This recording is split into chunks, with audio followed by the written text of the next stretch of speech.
Hey everybody, I'm Ben Yee. I'm Elissa Stein. And There's something? A couple of big things happened today. Well, kind of two. Two big which is things. a couple. All right, you win. I know, sorry. Fine. In national news, we're just going to quickly gloss over this, except that it's really big, so it's worth mentioning. We're not going to gloss, we're going to discuss it for a little minutes. bit. Yeah. So what happened? In terms of implications in New York, but Paul Manafort was found guilty. Very guilty. On 8 counts. Super. Out of 17. So I'm not sure exactly what he was found guilty on. He's half innocent. No, it was a mistrial, so it wasn't quite acquitted, but I'm curious as to finding more about that story. So that was one. And the other one is that Michael Cohen, Trump's personal lawyer, pled guilty. He sure did, for to a plea deal. Bunch of stuff. Yep. For a plea deal, including he said that at the president's direction, he paid off Stormy Daniels to influence the 2016 election. We need a big graphic here of like, wah! Because that's what everybody assumes, but he now said it. Maybe a big graphic of no duh. Or an explosion. But regardless. Right. All right, well, either way, both big stories. And so I wonder, in this crazy world that we live in right now, should Trump pardon? Well, either or both, because one was found guilty and the other pled guilty. And these are national cases. Right. But pardoning only has jurisdiction over national cases. Federal. Law. Right. So is there any way either one of them could be tried somewhere else where Trump does not have that power? Right. So not too long ago, there were a few articles that said that Mueller had referred cases to New York. So any case that was referred to New York, or any charge that was referred to New York, is now up to New York State to follow up on. So that would be the Attorney General, by the way. Who's up for election in November. And it's a really, on the Democratic side, there are... Not just but there's a primary in September. There's a primary in September. So there's right, 4 candidates running. There are 4 candidates.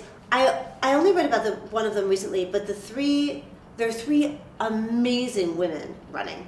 Yes. Like 3 really remarkable... Also one dude who's potentially giving up a congressional seat to Republicans in order to be Attorney General. Just kind of selfish.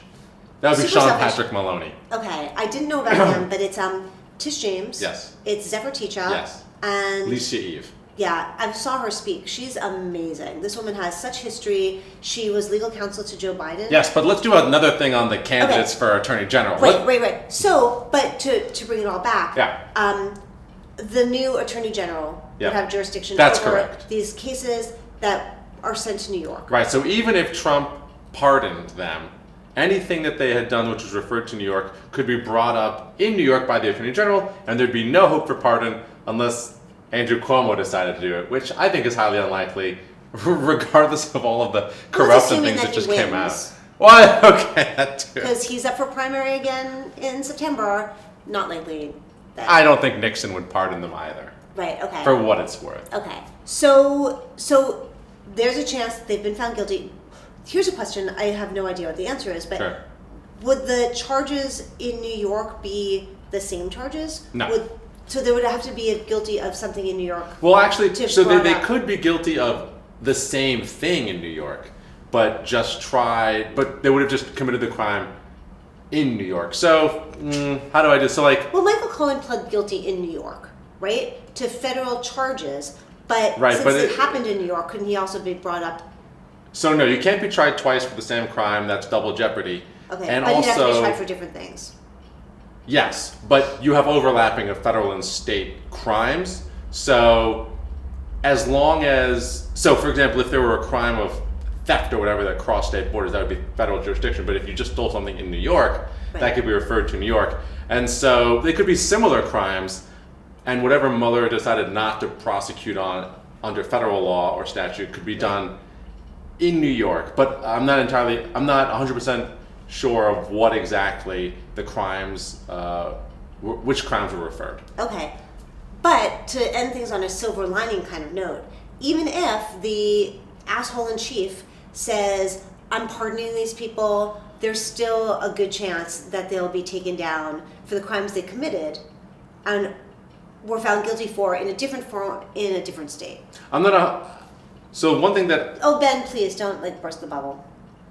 Okay, yes, that's theoretically true. Okay. we're going to leave you with that like kind of upside, because it is an upside. Like finally, there are chinks. There are, people are guilty and they're being found guilty in courts, which is great. But I just anticipate that there will be forces out there trying to make this into fake news. But good to know that there are other things that can happen as well.